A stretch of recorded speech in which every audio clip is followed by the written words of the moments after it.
দেবতা ভক্ত ভবেদ ভগবততা পম। কলিযুগ পাবন অবতার পরম প্রেম পুরুষোত্তম শ্রী শ্রী নদিয়ানন্দ আনন্দ কন্দ গৌর নিত্যানন্দের অপার অনুকম্পায়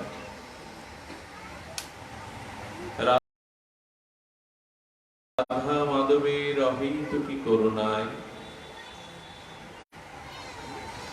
শারদ শারদীয়া সৃষ্টি স্থিতি প্রলয়ের অধিকারিণী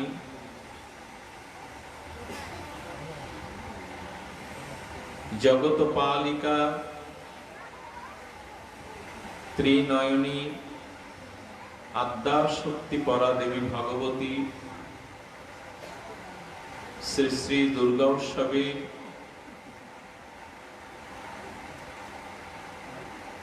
এই মহা মিলনক্ষণে আনন্দক্ষণে শ্রী মাতৃমন্দির শ্রী অঙ্গনে পরম সুমঙ্গল ভাগবত অনুষ্ঠানে শুভারম্ভে অস্মাদীয় পরম আরাধ্য শ্রী শ্রী গুরুপাদ পদ্মে দণ্ডবত প্রণতি জ্ঞাপন পূর্বক সমাগত গৌর অনুরাগী ভক্ত অনুরাগী পরম বৈষ্ণব মণ্ডলী ভক্ত মণ্ডলী স্নেহময়ী কল্যাণী মাতৃমণ্ডলী সকলের চরণ বন্দনা পূর্বক দণ্ডবত প্রণতি জ্ঞাপন করছি।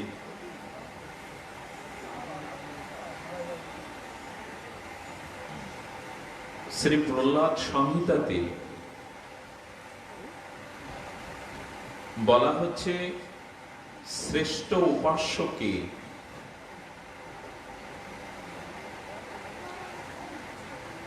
প্রকৃত অর্থে কার উপাসনা শ্রেয়?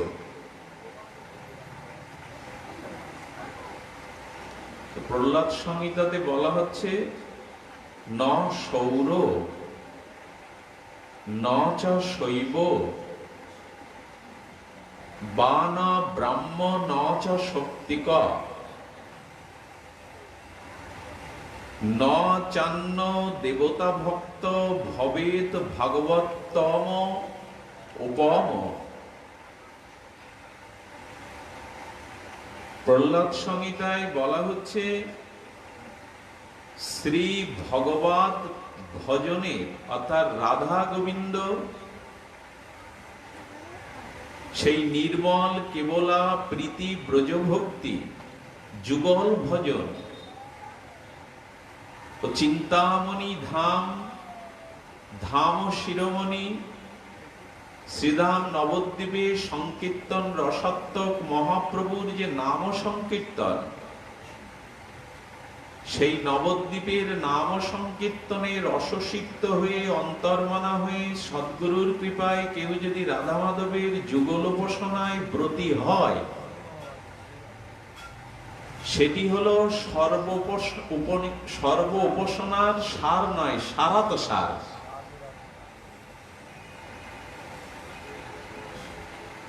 বলছেন শ্রী ভগবত ভজনের বা ভগবত ভজন তুল্যের সূর্য উপাসনা শ্রেষ্ঠ নয়। রাধা মাধবের নিষ্কিঞ্চন শুদ্ধ কেবলা ভাগবত ভক্তির কাছে সূর্য উপাসনা শ্রেষ্ঠ নয়।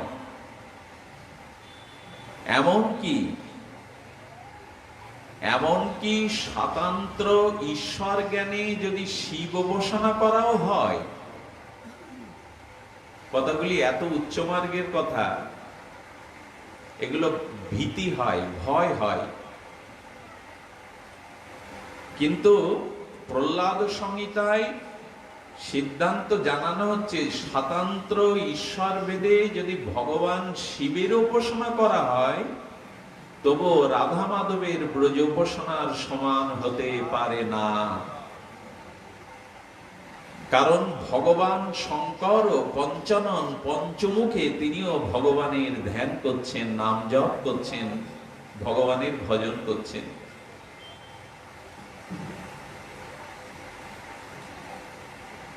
ব্রহ্মার উপাসনাও নয়, নির্গুণ নিরাকার ব্রহ্মের উপাসনাও শ্রেষ্ঠ নয়। ভগবান সেই পরম রসিকেন্দ্র মৌলি পরম সচ্চিদানন্দ ভগবানকে যারা নিরাকার জ্ঞান করে উপাসনা করে, তার রস নেই, হ্যাঁ, তিনি রসময় নয়, রসিকেন্দ্র মৌলি নয়, তিনি সচ্চিদানন্দময় নয়, তিনি নির্গুণ নিরাকার, এই ভেবে যারা ব্রহ্ম উপাসনা করে তারাও শ্রেষ্ঠ নয়। রাধা মাধবের যুগল উপাসনার কাছে, নিতাই গৌরের প্রেম সংকীর্তন উপাসনার কাছে ব্রহ্ম উপাসনাও শ্রেষ্ঠ নয়।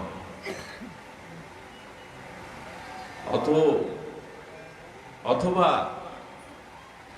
শক্তি উপাসনা, দেবী উপাসনাও শ্রেষ্ঠ নয়। যদি শ্রী যুগল চরণে নিত্যানন্দ গৌর পঞ্চতত্ত্বের নাম সংকীর্তনের সর্বচিন্তামণি সার নবদ্বীপের রস সংকীর্তনে যদি রুচি না হয়, নিত্যানন্দ গৌর চরণে যদি আসক্তি প্রণতি না হয়, যদি বৃন্দাবনের অপাকৃত প্রেম নিকুঞ্জ কাননে রাধা মাধবের যুগল চরণে রতিমতি না হয়, তবে শৈব শাক্ত গানপত্য সৌরীয় উপাসনা শ্রেষ্ঠ নয়।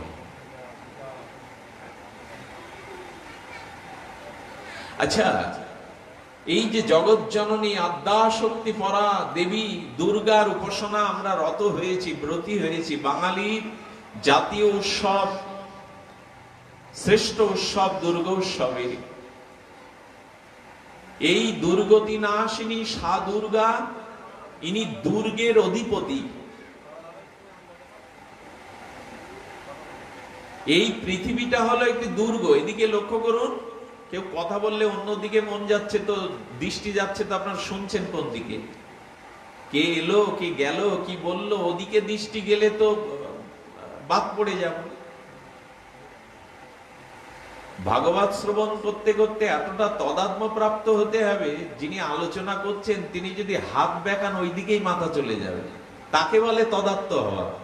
কে এলো, কে গেল, ওই দিকে দৃষ্টি চলে গেলে জানতে হবে ভাগবত আমি মন দিয়ে শুনছি না, আমার মন এখনো অন্তর্মুখী হয়নি।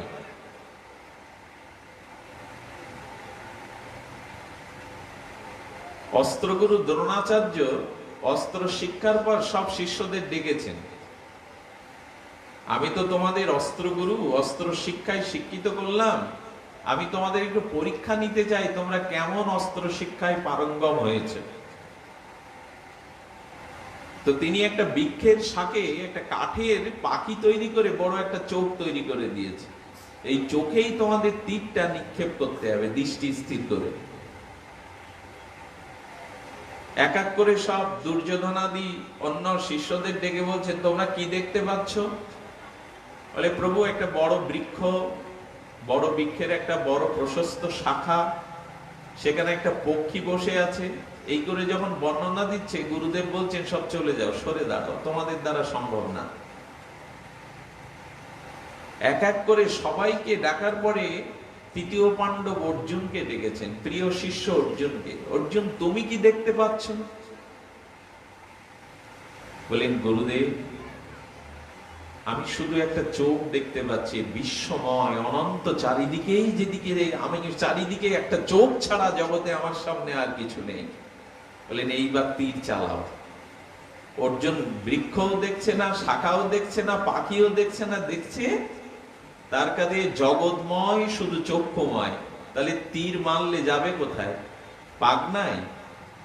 জগতে যদি শুধু একটা চোখই দেখতে পাই, তীর ছুড়লে লক্ষ্যভেদ কোথায় করবে? চোখেই তো।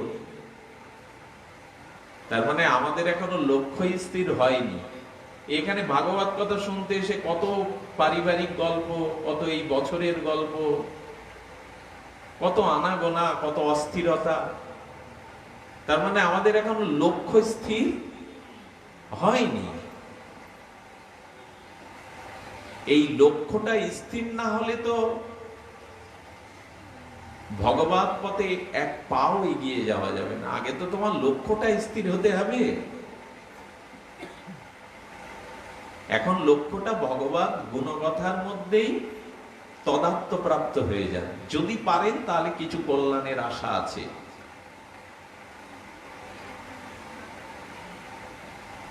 তো কি বলছেন পদ্মপুরাণে কার্তিক মাহাতে সত্যভামার নিকটে শ্রীকৃষ্ণ সর্বপশকের ভাগবত প্রাপ্তির কথা উল্লেখ করেছেন। দেখুন আমাদের উপাস্য তত্ত্ব কি।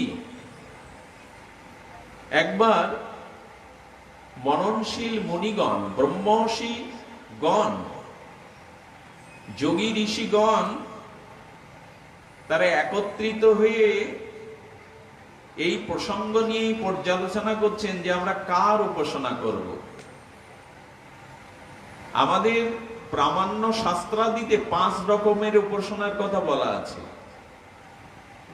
শৈব, শাক্ত, গানপত্য, শৌর্য আর বৈষ্ণবীয়। নিখিল শাস্ত্রের প্রতিপাদ্য বিষয়ে এই 5 প্রকার উপাসনার পদ্ধতি বলা আছে। শিবের উপাসনা শৈব, শক্তির উপাসনা দুর্গা কালী অষ্টভুজা, সূর্যের উপাসনা এবং সিদ্ধিদাতা গণেশ। গণেশ পূজার খুব ব্যবহারিক চাকচিক্য আছে মহারাষ্ট্রে, বোম্বে। একবার গণেশ পূজা মাতিয়ে দেয় তারা। সব হলিউডের ভালো ভালো নায়ক নায়িকারা কোটি কোটি ডলার ব্যয় করে মহারাষ্ট্রে বোম্বে একবার গণেশ পূজার যদি লাইভে দেখেন দেখবেন লক্ষ লক্ষ মানুষ, আর কি তাদের উন্মাদনা। তাহলে শৈব, শাক্ত, গানপত্য, শৌর্য, বৈষ্ণবীয় এর যে কোনো একটা পদ দিয়ে গেলে, এই উপাসনা পদ্ধতিতে গেলে আপনি একদিন ভগবানের কাছে পৌঁছাবেন। এই পদগুলি সবই সত্য, সবই এই পদগুলো সত্য, সবই আপনাকে আলোর পথে কল্যাণের পথে নিয়ে যাবে। তবে এই 5টি ধারার মধ্যে ঋষিমুনি, ব্রহ্মর্ষি, যোগী ঋষি বসেছেন যে আমরা কার উপাসনা করব। আমরা যখন এখন বিভ্রান্তিতে পড়ি, আমরা কার উপাসনা করব, কার উপাস্য তত্ত্ব আমাদেরকে আছে না, একটা সংশয় জাগে না যে কার উপাসনা করব, কার উপাসনায় শ্রেষ্ঠ। তো যোগী ঋষি মুনিগণ যখন এই পর্যালোচনা করে কোনো সিদ্ধান্তে উপনীত হতে পারছেন না, তখন ব্রহ্মার মানসপুত্র ওখানে ভৃগু মুনি এলো। তাকে দেখে সমস্ত যোগী ঋষি ব্রহ্মর্ষিগণ প্রণত হলেন। তিনি বললেন, আপনাদের সংখ্যা, আপনাদের মানসিক দুশ্চিন্তা করবার উপায় আমি আপনাদের জানাচ্ছি, আমাকে কিছুটা সময় দিন, আপনারা এখানে অপেক্ষা করুন। ব্রহ্মার মানসপুত্র ভগবান ভৃগু প্রথমেই চলে গেল ব্রহ্মালোকে পিতা ব্রহ্মার নিকটে। সেই সত্যলোকের চতুর্মুখ ব্রহ্মা বসে আছেন।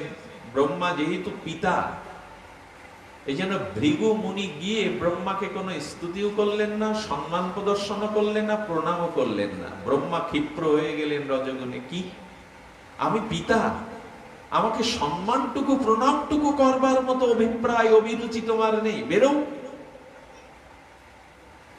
ভৃগু বললেন, আমার পরীক্ষা শেষ, প্রথম পরীক্ষা শেষ। সন্তান যদি পিতাকে একদিন প্রণাম নাও করে, ভুলে যায়, তাদের পিতা খেপে যাবে কেন? বোঝা যায় কথাগুলো? পা গুটিয়ে বসো মা, তোমার পাটা গুটিয়ে বসো। একদিন যদি পিতাকে প্রণাম না করে সন্তান, পিতা খেপে যাবে। এই জন্য ব্রহ্মার পূজা মনে হয় জগতে বছরে একবার হয়। পূজা অনেক রকম হয়, ব্রহ্মার পূজা জগতে খুব কম হয়। ভৃগু বললেন, আমার প্রথম পরীক্ষা শেষ, এবার কোথায় যাচ্ছেন? শিবলোকে। কারণ ব্রহ্মার থেকে আরো অনেক সুগভীর তত্ত্ব হলো শিব তত্ত্ব। শিব তত্ত্বটা খুব রহস্যময়, এই সকলের অনুভববেদ্য নয়। নাম অপরাধে বলা হয়েছে বিষ্ণু আর শিবকে যারা ভিন্ন ভাবেন তিনি নাম অপরাধী। এই জন্য ভগবান শিব হলেন আরো রহস্যাবৃত তত্ত্ব, গভীর তত্ত্ব। বলেন এইখানে পরীক্ষা একটু কঠিন করে নিতে হবে, ব্রহ্মার মতো ওইরকম করলে হবে না। শিবলোকে ঢুকে পড়েছে ভিগুর। ভগবান শঙ্কর সেই ব্যাঘ্রশাল প্রহিত ঝুটঝুটি প্রবাহিনী গঙ্গায় তার মস্তক প্রবাহিত। ভগবান শঙ্কর তখন উঠে, কারণ উনিও তো ব্রহ্ম, রুদ্রের সৃষ্টি ব্রহ্মা থেকে, তো এই জন্য উনি ভাই, ভৃগু ভাই, ভাই এসেছে, ভাইয়ের কাছে উনি আলিঙ্গন করতে যায়। ভৃগু বলতে দাঁড়াও দাঁড়াও দাঁড়াও, আরে তোমার গায়ে চিতাভস্ম মাখা, তোমার গলায় সাপ ফোসফোস করছে, আর হাড়ের মালা, হাড়ের মুন্ড, দাঁড়াও দাঁড়াও, তুমি আমাকে ছুঁয়ো না, পরীক্ষা করতে গেছে তো। এই শিব ঠাকুর তখন ত্রিশূল বলে, কি আমাকে অপমান করছিস তুই? আমার হাড়ের মালা, সাপ গলায়, হ্যাঁ, আমার চিতাভস্ম মাখা। এই তাড়াতাড়ি পার্বতী মা এসে শিব ঠাকুরের চরণ ধরে বলছে, ভাই তো ক্ষমা করো, কি বলতে কি বলে বসেছে, ক্ষমা করো ওকে। ভৃগু পেছন ফিরে বললেন, এখানেও পরীক্ষা শেষ। একদিন তোমাকে একটু নিন্দা করলাম, হাড়ের মালা বললাম, চিতাভস্ম মাগলাম, তাতে তুমি খেপে গিয়ে ত্রিশূল তুললে, এখানেও পরীক্ষা শেষ। পরীক্ষার জায়গা আর একটা বাকি আছে। উনি সরাসরি বৈকুণ্ঠে চলে গেলেন। শ্বেতাধিপতি ভগবানের বিলাস মূর্তি বললেন না, সরাসরি ভগবান নারায়ণের বক্ষে জোরে একটা লাথি ছুড়ে দিলেন, মেরে দিলেন। ভগবানকে উনি লক্ষ্মী দেবীর সেবা পরিচর্যায় একটু শান্ত হয়ে চক্ষু মুদ্রিত করেছেন, সরাসরি ভগবানের বক্ষে ভৃগু পদাঘাত করে দিল। সেই পদাঘাত পেয়ে শ্রীমান নারায়ণ বৈকুণ্ঠ শ্বেতাধিপতি, সমস্ত অবতারের যিনি সারাৎসার, সেই নারায়ণ উঠে বলছে, ভৃগু, হাত জোড় করেছে, ভৃগু ক্ষমা করে দাও। স্বয়ং ভগবান করজোরে বলছেন, ভৃগু ক্ষমা করে দাও, তুমি ভক্ত, তুমি আমার নিকটে এসেছো, আমি তোমাকে অভিনন্দন জানাতে পারিনি, আমি তোমাকে বরণ করে নিতে পারিনি। ভৃগু, আমার বক্ষটা পাষাণের থেকে কঠিন, কঠিনতর, কিন্তু ভক্তের চরণ চিরদিন কোমল, নিশ্চয় আমার কঠিন বক্ষে পদাঘাত করে তোমার চরণে ব্যথা এসেছে। এসো ভৃগু, আমি আর লক্ষ্মী মিলে তোমার চরণ সেবা করি। আর ভৃগু, তুমি জানো না তুমি আজ আমার কি কল্যাণ করলে। ভৃগুর চোখে তখন জল। সাহিত্য ভগবানের বুকে যিনি পদাঘাত করলেন, তিনি হাত জোড় করে ভৃগুর কাছে ক্ষমা চাইছেন, আমি তোমাকে অভিনন্দন জানাতে পারিনি। এই জন্য বৈষ্ণব এলে, ভক্ত এলে উঠে দাঁড়াতে হয়, একটু হাসি মুখে তাদের অভিনন্দন, একটু হাসিটা অন্তত তাদের দিকে দিতে হয়, যে না, বৈষ্ণব এসেছে, এখন আনন্দ হবে, হরিকথা হবে, আমাদের কৃপা হবে।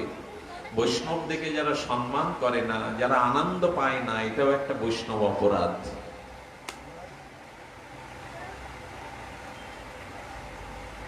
এই জন্য সবসময় বৈষ্ণবদেরকে সম্মান করতে হবে। ভগবত প্রচারকদের, শুদ্ধ ভজনানন্দী ভজনশীল ভক্তদের দেখলেই অন্তত প্রণাম না করেন, তাদের দিকে একটু উঠে দাঁড়াবেন, একটু অভিনন্দিত করবেন। এগুলো রীতি, এগুলো শাস্ত্রীয় রীতি, না হলে ভক্তি কোনোদিন হবে না।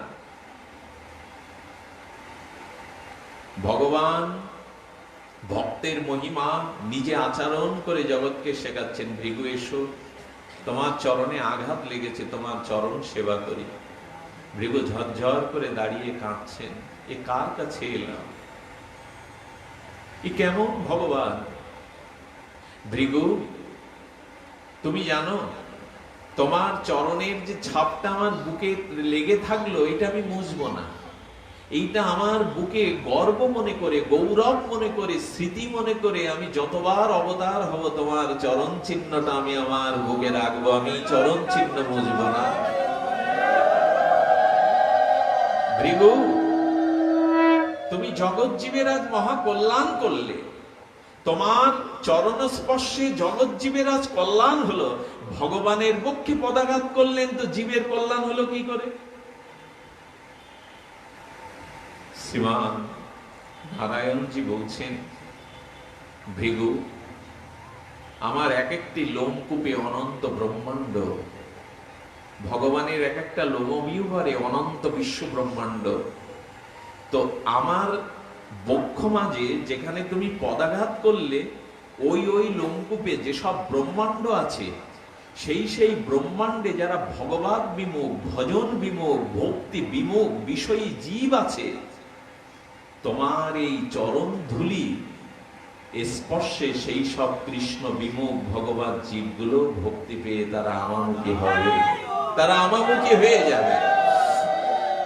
কারণ ভক্তের চরণ ধুলি ব্যতীত কেউ কোনোদিন ভগবানমুখী, ভজনমুখী বা ভক্তিমুখী হতে পারে না। ভক্তের চরণ ধুলি হলো ভক্তি লাভের উপায়। ভক্ত পদ জল আর ভক্ত পদ ধুলি আর ভক্ত পদ জল, ভক্ত ভুক্ত অবশেষ তিন সাধনার বল। যদি ভক্তি লাভই করতে চান, যদি অনন্তকালের দুর্বাসনা হৃদয়ে শুদ্ধ ভক্তির ধারা বয়ে দিতে হয়, যদি আমার এই কলঙ্কযুক্ত পাপমুক্ত অপরাধযুক্ত হৃদয়ে শুদ্ধ সত্যতা এনে ভক্তি গঙ্গার প্রবাহে বয়ে যেতে চাই, তাহলে ভক্তের ভুক্ত উচ্ছিষ্ট ভক্তের চরণ জল আর ভক্তের পদধূলিতে আমাকে অভিষিক্ত করতে হবে, স্নান করতে হবে, না হলে ভক্তি হবে না। তো ভৃগু, তোমার পদাঘাতে আমার লোমবিহরে যে অনন্ত ব্রহ্মাণ্ডের ভগবান বিমুখ জীব আছে, তোমার চরণ ধুলিতে আজ কৃপা লাভ করে তারাও ভজন প্রাণ হয়ে যাবে, তারাও ভক্তিমুখ হয়ে যাবে। ভৃগু কাঁদতে কাঁদতে ঋষিমুনির সভাতে এসে উদ্যত্ত কণ্ঠে ঘোষণা করলেন, কোনো সংশয় নাই, ভগবান কৃষ্ণের উপাসনা বিষ্ণু উপাসনার থেকে শ্রেষ্ঠ উপাসনা এই জগতে আর নাই। এই যে দুর্গা দেবী, ইনি এই দুর্গের অধিপতিনী। দুর্গ মানে যেখানে দুর্গতি থাকে। এই পৃথিবীটা দুর্গতিরই জায়গা। এখানে জন্ম যন্ত্রণা আছে, মৃত্যু যন্ত্রণা আছে, রোগ শোক আছে, হিংসা আছে, আসরিক বৃত্তি আছে, কি নেই জগতে? আজ তো জগৎ মানবতা হারিয়ে বসেছে। আজ জগতে মানবতা নেই, আজ জগতে মনুষ্যত্বের বড় অভাব। আজ মানুষ হিংস্র, আজ মানুষ পাশবিক, আজ মানুষের মনুষ্যত্ব, মানবতা বোধ, এ সমাজটা মানুষের বসবাস অনুপযোগী হয়ে গেছে। বরঞ্চ সিংহ, বাঘ, পশু পক্ষী যে জঙ্গলে বাস করে, মানুষ এখন এই কংক্রিটের শহর ছেড়ে, বড় বড় রাজধানী ছেড়ে সেই জঙ্গলে একটু শান্তির বাতাস নেওয়ার জন্য চলে যায়। তার মানে কি বোঝা গেল? আমরা রাজধানীতে প্রমোদপম প্রাসাদে বাস করেও সুন্দরী স্ত্রী বিত্ত বৈভবের মধ্যে থেকে হাঁপিয়ে উঠেছে, এই জন্য মানুষ মাঝে মাঝে জঙ্গলে যায়। কারণ জঙ্গলটা পশু পক্ষী জীবজন্তু এখনো নষ্ট করেনি, তারাই বরঞ্চ জঙ্গলের পরিবেশটা সুখমতিতে ধরে রেখেছে। মানুষ পারেনি। মানুষ সমাধি গড়েছে, অট্টালিকা গড়েছে, অর্থবিত্ত মানুষের আছে, কিন্তু মানুষ আজ মানুষের বসবাস উপযোগী পরিবেশ তৈরি করতে, এই হরিকথা বাদে ঘরে গিয়ে ঢুকবেন, দেখবেন একটা যন্ত্রণা আক্রমণ করবে। কারণ যাকে স্ত্রী রূপে পেয়েছি বা স্ত্রী যাকে স্বামী রূপে পেয়েছে, যাদের বড় আদর যত্ন করে সন্তান রূপে পেয়েছি, তাদের সাথে ভালোবাসার অভাব, বিশ্বাসের অভাব। ঘরে তো শুধু যন্ত্রণা।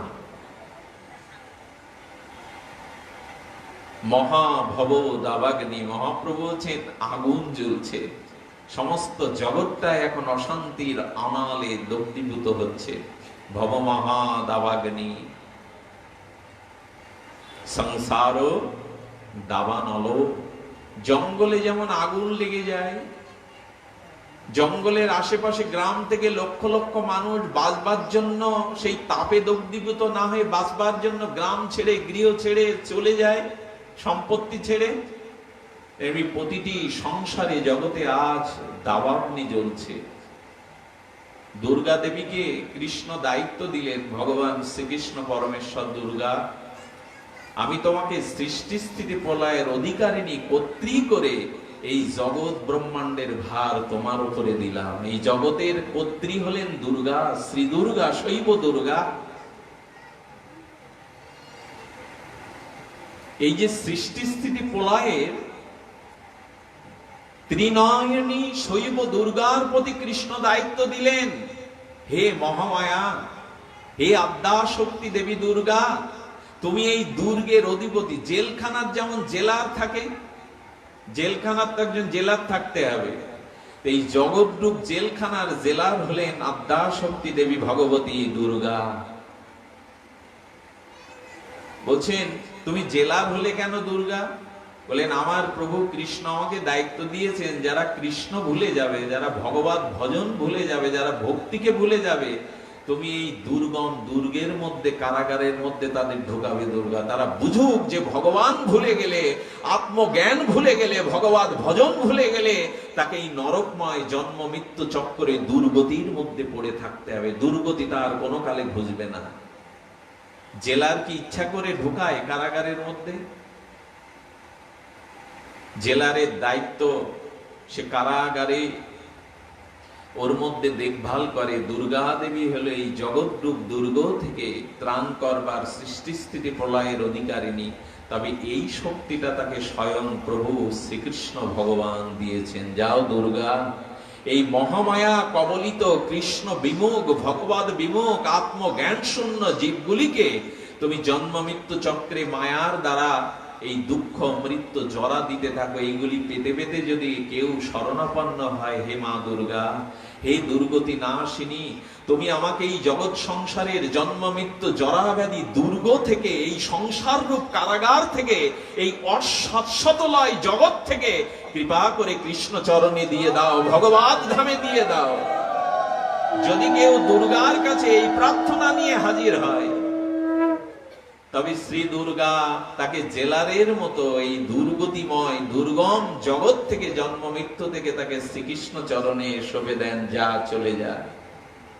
তা আমরা যে দুর্গা পূজা করছি, আমরা যে দুর্গার আরাধনা করছি, এখানে এই প্রার্থনা মার চরণে আমরা কেউ জানাই তো যে মা এই দুর্গতিরূপ দুর্গ থেকে তুমি আমাকে ত্রাণ করো, এই জন্ম মৃত্যু জরা ব্যাধি দুঃখময় সংসারের দুর্গ, সংসার কারাগার থেকে তুমি আমায় মুক্তি দাও। বরঞ্চ মায়ের পূজার নামে এখন যা শুরু করেছি আমরা, তাতে আরো যাতে দুর্গতি বাড়ে সেই ব্যবস্থা এখন পাকাপোক্ত করে নিয়েছি আমরা। এখন দুর্গা পূজা হয় না, লাইট প্যান্ডেলের পূজা হয়। থিম কি বলে প্রেমানন্দ? থিমের পূজা। অমুক পাহাড়, তাজমহল, ওইগুলোই সামনে বড় করে দেখানো হয়। দুর্গা ঢাকা পড়ে, প্যান্ডেল, লাইট, আলো, ঝর্ণায়। কোথায় অমুক পাহাড়, কোথায় তাজমহল, হ্যাঁ, কোথায় টাইটানিক জাহাজ। এই সব করতে গিয়ে দুর্গাই ঢাকা পড়ে যায়, তাকে আর দেখা যায় না। আর দুর্গা পূজা মণ্ডপে উপাসনা, ধূপের গন্ধ, দীপের গন্ধ, পবিত্র শুদ্ধ পরিবেশে আমরা মার আরাধনা এখানে করি না। অনেকেই দর্শন করতে এসে পায়ে জুতো পরে এক হাত দিয়ে মাকে এরকম প্রণাম করে। কত বড় এটি অপসংস্কার, কুসংস্কার, কত বড় অপরাধ। দাঁড়িয়ে এক হাত দিয়ে জুতো পায়ে দিয়ে মাকে এরকম একটা প্রণাম করলো। এগুলো যে কত অপরাধ, কত স্খলন হয়। আমরা যে কত দোষে দোষী হই, একবারও তা হিসাব রাখি না। শ্রী দুর্গাকে প্রণাম করতে হয় ডাইনে রেখে, সম্মুখে না, বামে রেখে না। এই প্রণামটাই তো জানি না। শক্তিকে প্রণাম করতে হয় কোন দিকে রেখে? ডাইনে রেখে।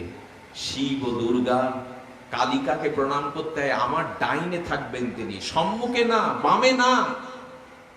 এই প্রণামটাই এখন মানুষ, কারণ এইগুলো তো শেখানো হয় না। পূজা প্যান্ডেলে এরকম ভাগবত আলোচনা, আমাদের নৈতিক শিক্ষা, আমাদের ভাগবত শিক্ষা, এগুলো তো দেয়া হয় না। গান বাজনা, লাইট প্যান্ডেল, হই হুল্লোড়ের উপাসনাটাই বাদ পড়ে যায়। উপাসনাটাই এখন বাদ পড়ে যায়।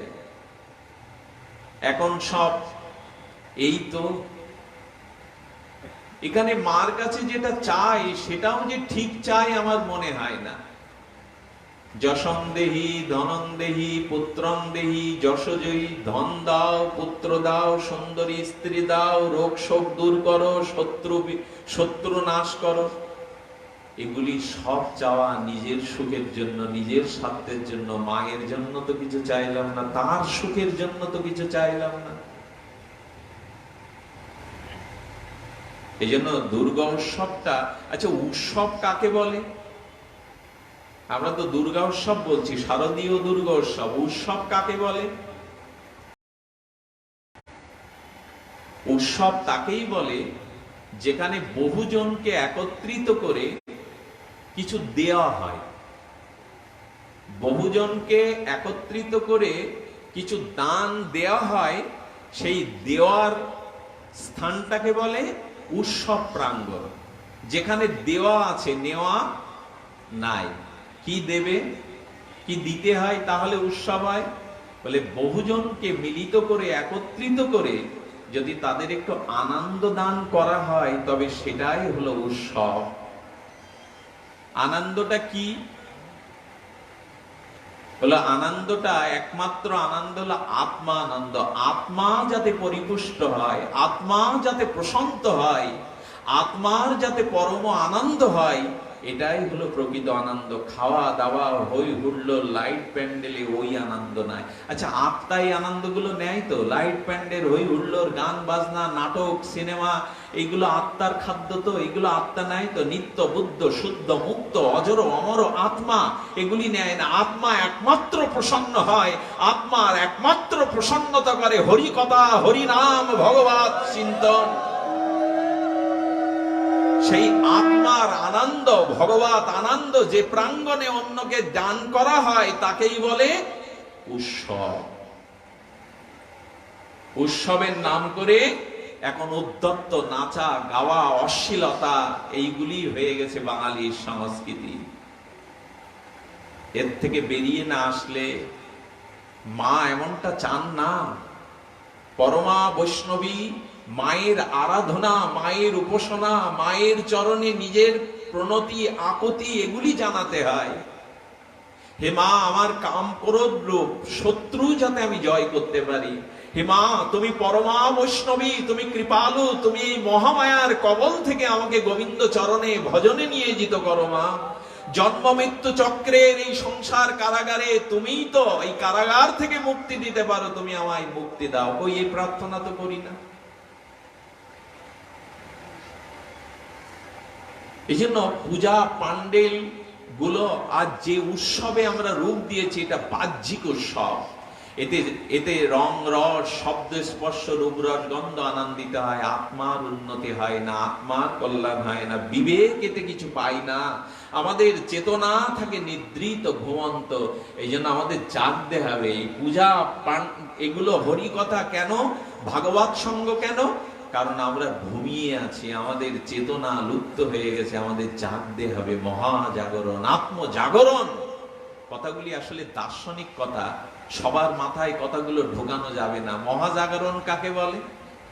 আমরা কি জেগে নেই? এখানে তো জেগে আছি বলে না কেউ, অনেকেই আমরা জেগে নেই।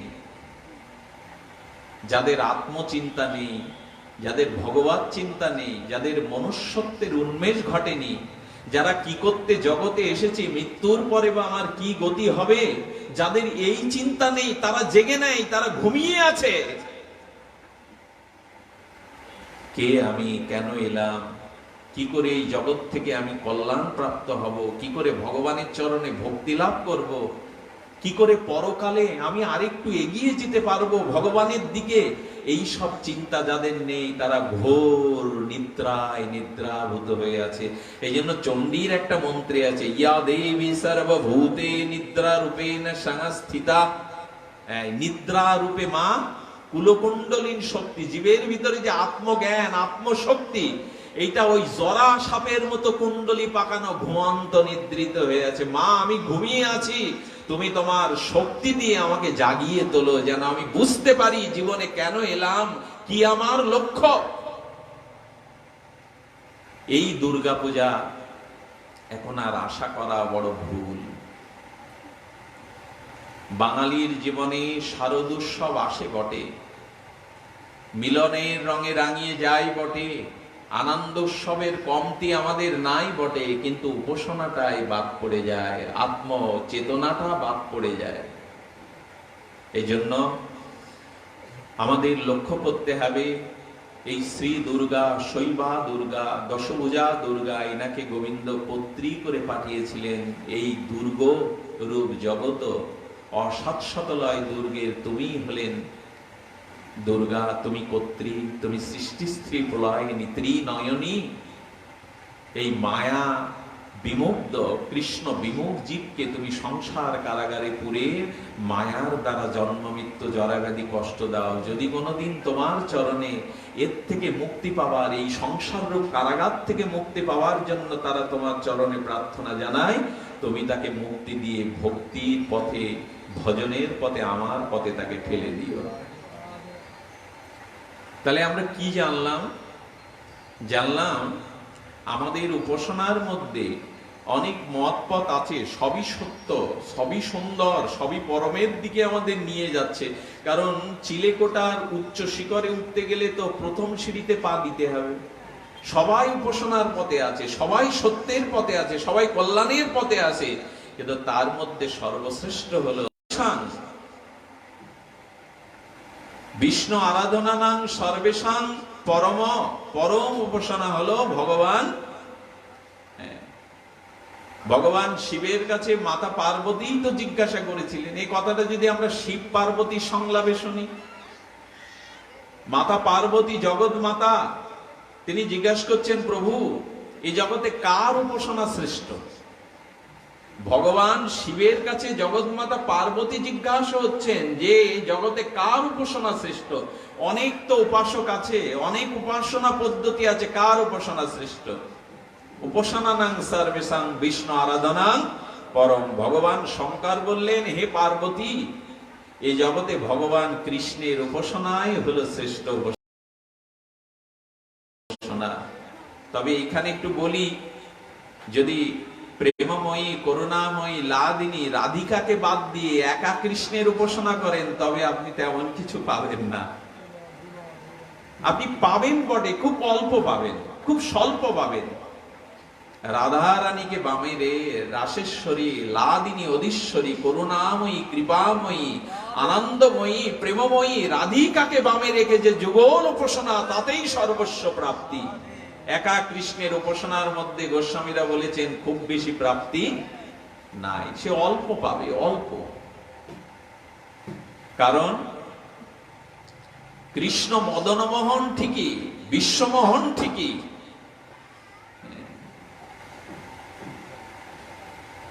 কৃষ্ণ মদনমোহন বলা হয় কখন?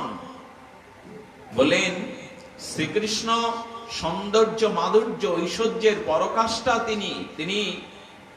তিনি রসব্রহ্ম তখনই হন, তিনি পরম ব্রহ্ম তখনই হন, তিনি সচ্চিদানন্দ।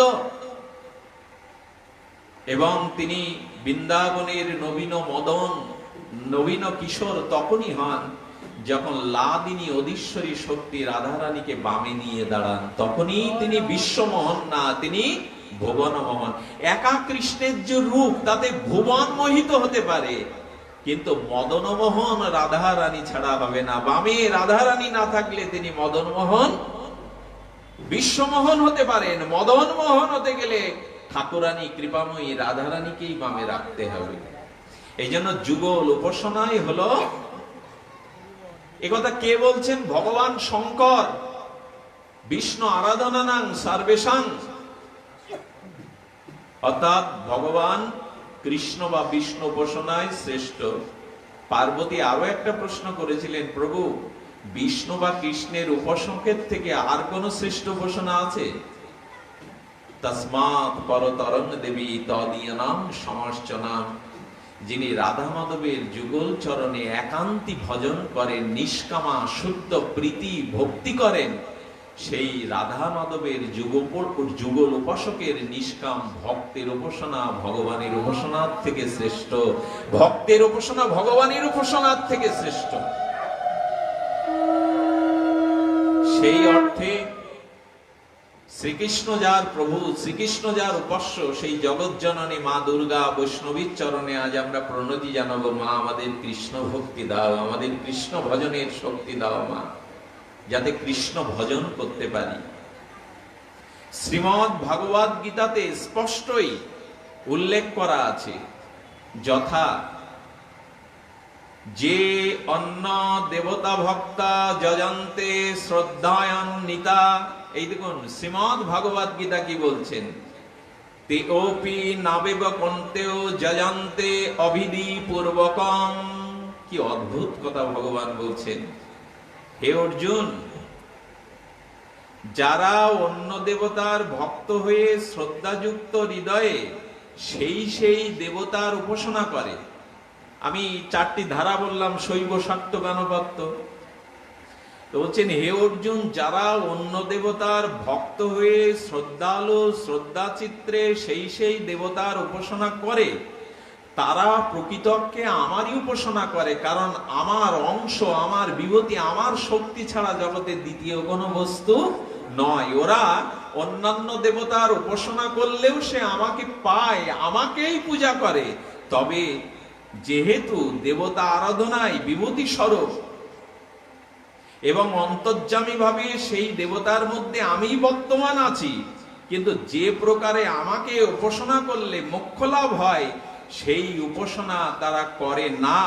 অর্থাৎ স্বতন্ত্রভাবে দেবান্তরের উপাসনা করিলে ধর্মত্ব কাম ত্রিবর্গ লাভ হতে পারে, কিন্তু বিষ্ণু বা কৃষ্ণের আরাধনা ব্যতীত ভক্তি বা প্রকৃত মুক্তি কখনো আসতে পারে না।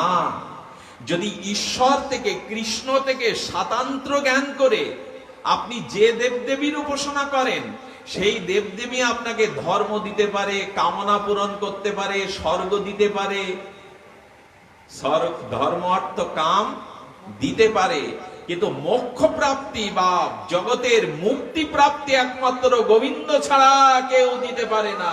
মামে যে প্রবর্ধন্তে মায়ামে তং তরন্তিতে দৈবী হেষা গুণময়ী মম মায়া দুরাত্তয়া মামেব যে প্রবর্ধন্তে মায়ামে তং তরন্তিতে। কথাগুলি কি বোঝা যায়? আমি আজ যে স্তরের কথা বলছি, এটা খুব একটি উচ্চ স্তরের অনুভূতি। সব জায়গায় এই কথা ডালি নিয়ে বসা যাবে না, কারণ অন্যান্য উপাসক যারা আছেন তাদের মনে কষ্ট লাগতে পারে। কষ্ট পাওয়ার কিছু নয়। ভগবান বলছেন, বিল্বমঙ্গলের কি সাহস তৈরি করে কথা বলবে। আমি উল্লেখ করছি কোথায় ভগবান বলেছেন কথাগুলি, কোথায় ভগবান শঙ্কর বলেছেন। বলা হয়েছে অন্যান্য দেবদেবীর উপাসনা করলেও সেটা গোবিন্দের কাছে পৌঁছায় বটে, কিন্তু গোবিন্দ থেকে স্বাতন্ত্র শক্তি মনে করে যদি দেবদেবীর উপাসনা করি, দেবদেবী 3টে জিনিস দিতে পারে, একটা জিনিস দিতে পারবে না। দেবদেবীর উপাসনার দ্বারা আপনি কি পাবেন? ধর্ম পাবেন, কামনা পূরণ করতে পারবেন, ধর্ম অর্থ কাম, স্বর্গও যেতে পারবেন, কামনাও পূরণ করতে পারবেন, আর আপনার বহুবিধ পুণ্য সঞ্চয় হবে ধর্মের দ্বারা। কিন্তু জন্ম মৃত্যু জরা ব্যাধি এই কালের কবল থেকে মুক্তি দেওয়ার ক্ষমতা কারণে একমাত্র গোবিন্দ দাবি করে বলছেন, মামেব যে প্রবর্ধন্তে, একমাত্র আমার চরণে যদি কেউ গুরু কৃপায় শরণাগত হয় তবেই সে মুক্তি পেতে পারে। তাছাড়া অন্য দেবতার এই ক্ষমতাটি, এটা মন গড়া নয়, এটি ভাগবত সিদ্ধান্ত, গীতার সিদ্ধান্ত। যে পানা অন্য দেবতা ভক্ত যজন্তে শ্রদ্ধান্বিতা তে ওপি মামেব কন্তেও, তারাও আমার উপাসনা করে। শেষে বলছেন যজন্ত অবিধি পূর্বকম, বলছেন যারা, আচ্ছা তাহলে তো এখানে মিটে গেল যে অন্য দেবদেবীর পূজা করলেও যখন ওটা গোবিন্দই পাই, তিনি অংশী আর এর অংশ। হাতের সেবা করলে তো দেহটা সুখ হয়, হাত আমার অংশ আর অংশী হলো দেহ। বোঝা গেল কি কথা হলো? হাতের কেউ সেবা করলে, আমার চরণের সেবা করলে আমার পূর্ণাঙ্গ শরীরের আনন্দ হয় না? তাহলে দেবদেবীর উপাসনা যদি করি তাহলে তো গোবিন্দের কাছে পৌঁছাচ্ছে, তাহলে এখানে তো পূজা করাটার কোনো অবিধি হলো না। গোবিন্দ বলছেন পৌঁছাচ্ছে বটে, কিন্তু তুমি তো স্বাতন্ত্র জ্ঞানে পূজা করছো, তুমি না অভিন্ন তত্ত্বে পূজা করছো না। কথাটি এত কঠিন, মায়েরা যদি একটু মন দিয়ে শোনেন তো বুঝতে, মন দিতে হবে, খুব গভীরে চলে যেতে, না হলে বোঝা যাবে না। বললেন আমি যদি মনে করি কালী কৃষ্ণ, তা আমার কৃষ্ণের এই কালী রূপে ভালো লাগে, জগৎ জননী কালী রূপে আমার ভালো লাগে। আমি এটা জেনেছি যে কৃষ্ণই কালী, এই কৃষ্ণের অভিন্ন তত্ত্ব মেনে, আচ্ছা কৃষ্ণ তোমার নাম কৃষ্ণ, আমি মা ডাকটা আমার ভালো লাগে, আমি তো ওই মা বলেই ডাকবো।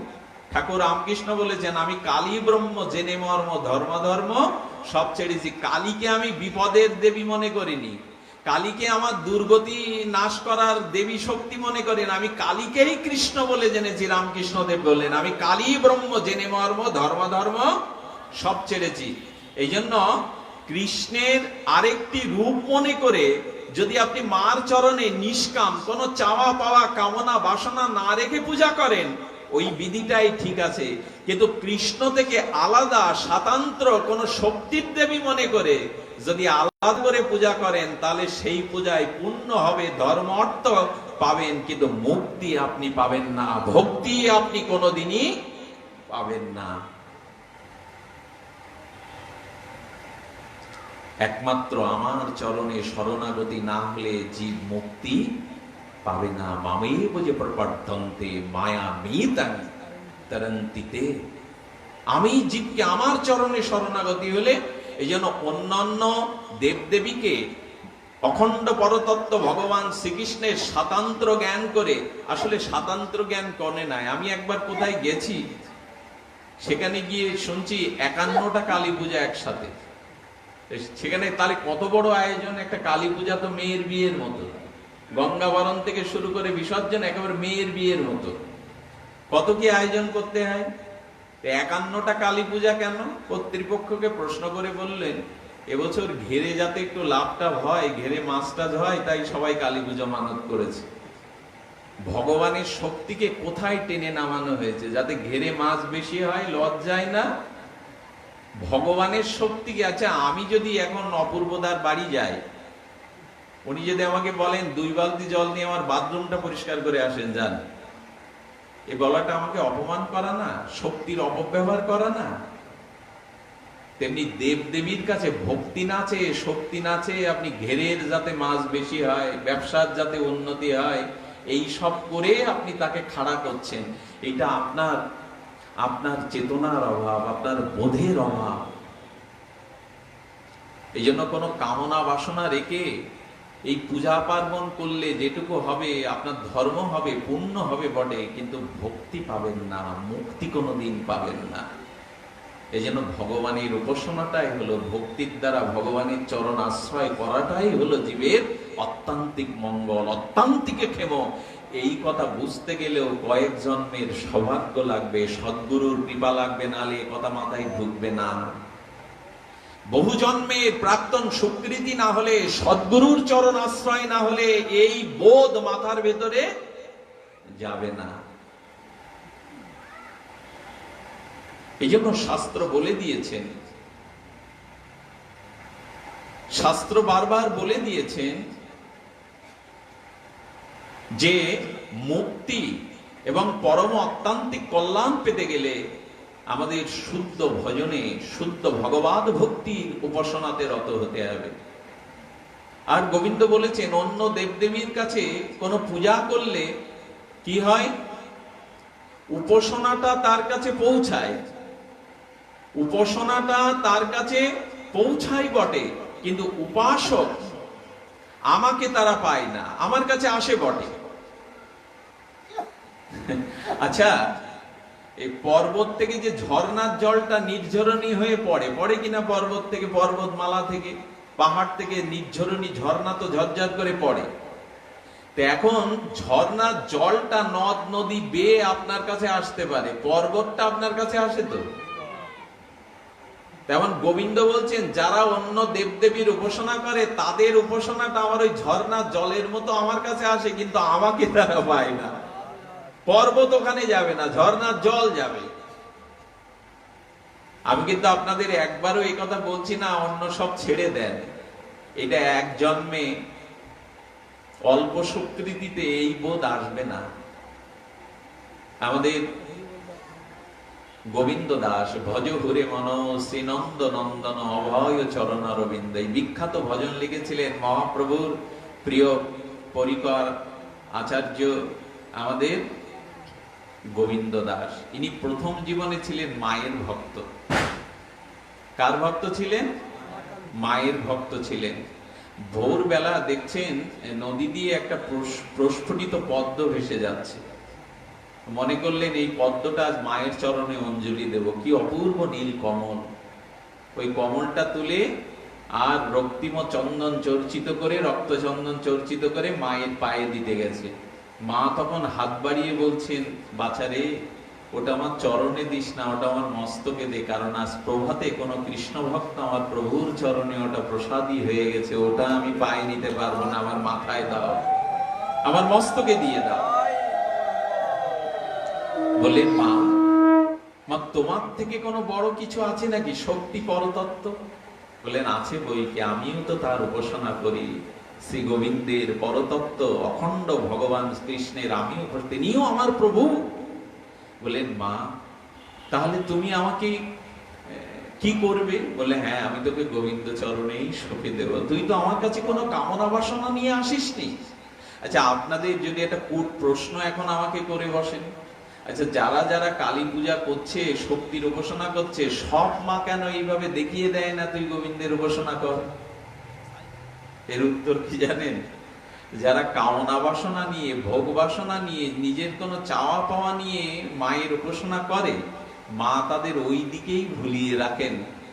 আর যারা মায়ের কাছে গিয়ে শুধু ভগবত ভক্তিই চায়, যারা কোনো সত্য কামনা বাসনা চায় না, মা কেবল তাদেরই গোবিন্দের পদে দিয়ে দেন। বৃহৎ ভাগবতামৃত শ্রীপাদ সনাতন গোস্বামী পাদ, তিনি সেই কামাখ্যা দেবশর্মাকে এরকম করে মাই বলে দিয়েছিলেন, যাও বৃন্দাবনে যাও, বৃন্দাবনে গিয়ে যুগল ঘোষণা করো। এটা বৃহৎ ভাগবতামৃতে সনাতন গোস্বামী পাদ, অপূর্ব সিদ্ধান্ত যুক্ত গ্রন্থ।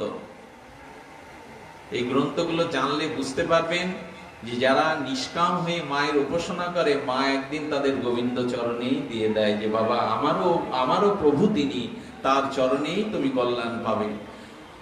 আচ্ছা, কেন গোবিন্দের উপাসনা করব, কেন তোমার ভজনা করব? গোবিন্দ গীতাতেই বলছেন, কি অমৃত অক্ষরে বলছেন, অহং ই সর্বযজ্ঞানাং। শ্লোকগুলো এত অপূর্ব। অহং ই সর্বযজ্ঞানাং ভোক্তা চ প্রভুরেব চ। শ্রীকৃষ্ণ স্বয়ং ভগবান গীতাতে বলছেন, অহং ই সর্বযজ্ঞানাং ভোক্তা চ প্রভুরেব চ নত মামবি জানান্তি তত্তেন চরন্তি তে। অহং ই সর্বযজ্ঞানাং, তুমি যা কিছু যজ্ঞ, তপস্যা, হোম যা কিছু করো, সকল কিছু যাহাতে অর্পণ করো না কেন, সেই যজ্ঞের একমাত্র প্রভু বা ভোক্তা চ, এখানে হি নিশ্চয়ত্বে একমাত্র আমি। আপনারা দেখবেন ব্রাহ্মণ ঠাকুর এসে যখন কোনো পূজায় বসেন, তখন তার প্রথম মন্ত্র কি? তিনি স্থান শুদ্ধি করবেন, দ্রব্য শুদ্ধি করবেন, কাল শুদ্ধি করবেন, দেহ শুদ্ধি করবেন, করবেন তো? হাতে জল নিয়ে কি পড়ায় আপনাদের? ওম অপবিত্র, প্রথমে বলে নাই নম বিষ্ণু, নম বিষ্ণু, বিষ্ণুর নামই শুরু নাকি? দুর্গা পূজায় অঞ্জলি দিতে এসছেন, কি বলবেন? নম বিষ্ণু, তবে ওম বলাই উচিত, ওম না বললে মন্ত্র ক্রিয়াশীল। সর্ব প্রণব, প্রণাম হলো সর্ববেদের মাতা, গায়ত্রী মাতা ওম। এই প্রণাম হলো সমস্ত মন্ত্রের মাতা, প্রণব। ওম উচ্চারণ না করলে মন্ত্র সিদ্ধি হয় না। কিন্তু দুর্ভাগ্য, আমাদের অনধিকারী ভেগে এই ওমটা বলানো হয় না। ওম বলার অধিকার সকলেরই। মাকে ডাকবো না কেন? বেদ হলো মা, সেই মায়ের গায়ত্রী হলেন এই প্রণব। ওম প্রণব থেকে এই সমস্ত মন্ত্র উদ্ঘাত হয়েছে, বেদের প্রণব মন্ত্র ওম। ওমটাই এখন বলানো হয় না, বলে তোমরা শূদ্র, তোমরা ক্ষত্রিয়, তোমাদের অধিকার নেই, কিন্তু ওম বলাতে হবে। ঘটনাক্রমে আমি তো সংসারী, আমি যখন বিবাহ বাসরে গেলাম, মানে আমার যেদিন বিবাহ হয় সেদিন পুরোহিত বলছে বলো নম বিষ্ণু। আমি বললাম ওমটা কোথায় গেল? আমাকে ওম বলাবেন না আপনি? আমি তাড়াতাড়ি উপনয়ন বের করে দেখলাম, আমি ব্রত করে এই উপনয়ন নিয়েছি, এই দেখুন আমি উপনয়নটা বের করে দিলাম। বলে বাবা ভুল হয়ে গেছে, এইবার থেকে ওম বলছি। আপনাদের একটু কথা বলতে হবে যে ঠাকুর মশাই বেদ গায়ত্রী ওম বলা আছে, ওম না বললে মন্ত্র সিদ্ধ হয় না, আপনি আমাদের ওম বলাচ্ছেন না কেন? এই কথাগুলো আমরা তো জানি না এর তত্ত্ব, যে কারণে উনি যা বলান আমরা তাই বলি। আমি একটা আপনাদের বুদ্ধি শিখিয়ে দিই। কোন পুরোহিত ঠাকুর যদি বলেন নম বিষ্ণু, আপনি নমটা বাদ দিয়ে বলবেন ওম বিষ্ণু, মনে মনে বলবেন ওম বিষ্ণু। উনি যা পড়ান পড়ান, আপনি অন্তত ওমটা উচ্চারণ করবেন। সকলেই অধিকারী আপনারা। এই জন্য ওখানে প্রথমে এসে বলছেন ওম অপবিত্র পবিত্র বা সর্বাবস্থাঙ্গত অবিবা যৎসরেত পুণ্ডরিকাক্ষ সবাহ্য অভ্যন্তর সূচি। পুণ্ডরিকাক্ষ ভগবানের বিষ্ণু নাম না নিলে ভেতর বাহির শুদ্ধ হবে না। তারপরে মন্ত্র বলতে গিয়ে বলছেন মাধব মাধব বাছি মাধব মাধব হৃদি সারন্তি সাধব সর্বকার্যেষু মাধবম। কি বলা হলো? এইখানেও মাধব। পূজা করতে বসছি, শ্রাদ্ধ করতে বসছি, দেবদেবীর উপাসনা করতে বসছি, কিন্তু কি বলা হচ্ছে? মাধব মাধব বাচি। আমার সমস্ত বাক্য যেন মাধবময় হয়। মাধব মাধব হৃদি, আমার হৃদয় সিংহাসনে এখন যেন মাধব অধিষ্ঠান হন। মাধব মাধব বাচি মাধব মাধব হৃদি সরন্তি সাধব। আমার স্মরণে মননে চিন্তনে অনুধ্যানে ধ্যানে যেন মাধবের চিন্তায় স্মরণে থাকে।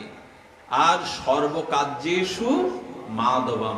সব শেষে আবার ওই বলা হয় সমর্পণমস্তু। ওইখানেই বিষ্ণুর নামে সব আহুতিটা দেয়া হয়। তাহলে কি শেখালো আমাদের? পূজা পার্বণের মন্ত্রগুলো কাকে নির্দেশ করলো? ভগবানকেই নির্দেশ করছে। তাই বলছেন অহং সর্বযজ্ঞনাং প্রভুরেব চ। সমস্ত যজ্ঞের ভোক্তা একমাত্র আমি, ভোক্তা দ্বিতীয় কেউ নেই। স্বয়ং ভগবান শ্রীকৃষ্ণ বলছেন সবকিছু, সব নদ নদীর জল যেমন সাগরে গিয়ে মিলিত হয়, যে যেখানেই যা কিছু যজ্ঞে সমর্পণ করে সব ভগবান কৃষ্ণতে এসে মিশে যায়। আমি ভোক্তা, প্রভুরেব চ, আমি একমাত্র প্রভু। এই জন্য বলছেন যে না, আমাকে উপাসনা না করলে মুক্তি পাওয়ার কোনো কারণই রচনা হয় না, মুক্তির পথই প্রশস্ত হয় না। আর যা কিছু করবে আমি হলাম সেই যজ্ঞের ভোক্তা। তারপরের যে কথাটা বলেছেন খুব মার্মিক কথা। এই কথাটা আপনাদের ধোঁয়াশা কেটে যাবে, কুয়াশা কেটে যাবে। কুয়াশাটা কাটবে কি জানেন? জানতি দেবব্রতা। স্বয়ং ভগবান গীতার 9ম অধ্যায়ে সম্ভবত বলছে জানতি দেবব্রতা দেবান প্রীতান জানতি প্রীতিব্রতা। স্বয়ং ভগবানের মুখে শুনিন, এটা আমার মন গড়া সিদ্ধান্ত নয়। স্বয়ং ভগবান শ্রী গীতাতে শ্রীমুখে দিব্য বীর্যবতী কথা বললেন। ভূতানি জানতি ভূতেজ্য জানতি, আর মদ বেজিনা ওপি মামইতি।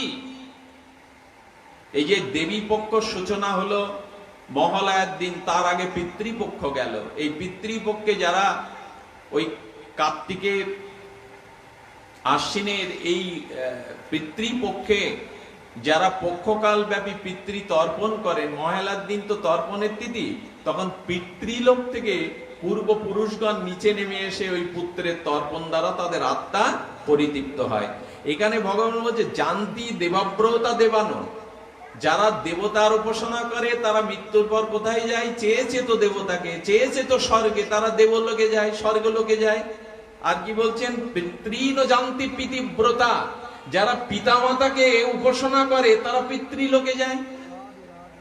আচ্ছা, আপনি যা চাইবেন, মনে মনে প্রার্থনা করবেন, আপনি তো সেটাই পাবেন।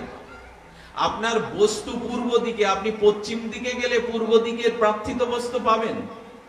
তো যে দেবতার অর্চনা করে সে দেবলোকে যায়, যে পিতৃমাতৃর উপাসনা করে সে পিতৃলোকে যায়। আর কি বলছেন, ভূতানি জানতি, কেউ কেউ ভূত প্রেতের শ্মশানে বসে এই হাড়ের মালা ধারণ করে কত মন্ত্রতন্ত্র শেখে, মরার গালে কি দিয়ে দেয়, এরা তন্ত্র মন্ত্র শিখে এরা যায় মরার পর ভূত লোকে। এদের ভূতেই ঠাসে, যারা ভূতের ওজাগিরি করে, যারা তন্ত্র মন্ত্র করে কারো ঘর ভাঙে, কারো সম্পর্ক ভাঙে, এরা ওই ভূতের ঠেসেই মারে, এদের ওই ওতেই মরণ হয়। বললেন তো ভূতের উপাসনা করলে ভূত লোকে যাবে, কিন্তু যে আমার চরণে আমার উপাসনা করে তারা আমাকেই পায়, তারা ভগবানকেই পায়, যারা ভগবানের উপাসনা করে। মদ যাজি না অপি মামিতি, যে আমার যাজন করে, আমার ভজন করে, তারা আমাকেই প্রাপ্ত হয়। এই মূল বক্তব্য হলো এইখানে। অনেক কথা বলে ফেললাম এই জন্য যে কলিযুগে এই ধর্ম নিয়েই বেশি ভ্রান্তি। সাধু সমাজ আজ, ভক্ত সমাজের ভিতরে দ্বিধা বিভক্তি খুবই। আজ মত পথের কারণে সনাতন হিন্দুরা শতধা বিভক্তি। কিন্তু এরকম স্পষ্ট করে ভগবান জানিয়ে দিল যে আমাদের কার উপাসনা করা উচিত, কার ভজন করা উচিত, কি ভজন করা উচিত। তবে খবরদার, আজ মায়ের সামনে বসে, মাতৃপূজার বোধন ষষ্ঠীর দিনে বসে আমি এও সতর্ক করে দেই, জীবনে কোনো দেবদেবীর নিন্দা যদি আপনার মুখ থেকে হয়, তাহলে আপনি যতই গোবিন্দের ভজন করেন, রাধারানীর ভজন করেন, যত জন্মেই আপনার পূর্ণ স্বীকৃতি থাক, ওই মুহূর্তেই সব বিনষ্ট হয়ে যাবে যদি দেবদেবীর নিন্দা করেন। আপনি ভজন করবেন ভগবান শ্রীকৃষ্ণের, ঠিক আছে, আপনি ব্যাখ্যা করবেন ভগবানের উপাসনা, ঠিক আছে, কিন্তু দেবদেবীর নিন্দা করার সাথে সাথে আপনার জীবনে যত স্বীকৃতি গত জন্মে, বর্তমান গত ধর্ম এবং বর্তমান ধর্ম যা কিছু সমূলে বিনাশ প্রাপ্ত হবে। কারণ আপনার হাতে ব্যথা দিলে আপনার দেহেরই ব্যথা লাগে, তেমনি ওরা ভগবানেরই শক্তি। ভগবান ছাড়া দ্বিতত্ত্ব একমেব অদ্বিতীয়ম, ভগবান ছাড়া জগতে কোনো দ্বিতত্ত্ব নাই। তাই দেবদেবীকে যারা নিন্দা করে তাদের কৃষ্ণ ভক্তিও শূন্য হয়ে যায়, কৃষ্ণ ভক্তিও তাদের ভিতরে আর থাকে না। তাই নিন্দাই কোনোদিন নিন্দা করা যাবে না, কাউকে ছোট করা যাবে না। কিন্তু শাস্ত্র যে কথা বলেছেন যে উপাসনা করতে হবে, কার উপাসনা শ্রেষ্ঠ এটা বলা যাবে, এটা শাস্ত্র নির্ণয় করেছে, কিন্তু নিন্দা কারো করা যাবে না। আরে দেব দেবতার কথা বাদ দিন, যারা মানুষের নিন্দা করে, মদ্য মাতালো যদি কোনোদিন সাধুগুরু বৈষ্ণবের কৃপায় উদ্ধার হয়, তো পরনিন্দা যারা করে এদের কোনো কালেই নিস্তার নেই, এদের কোনো কালেই উদ্ধার নেই। মদ্য মাতালো কোনোদিন সাধুগুরুর কৃপা পেলে উদ্ধার পেতে পারে, পরনিন্দুকের স্থান কোথাও কোনো জন্মই নেই। নিন্দায় কাজ কি? নিন্দাই আমাদের সমস্ত ভক্তিকে নষ্ট করে দেয়। আচ্ছা, 10টা কথা যদি আপনি সমালোচনা করতে যান, তাহলে সেখানে তো নিন্দাই আসবে। হরি কথা যেখানে নাই, সৎ কথা যেখানে নাই, সেখানে তো অপরের সমালোচনা এসে যাবে।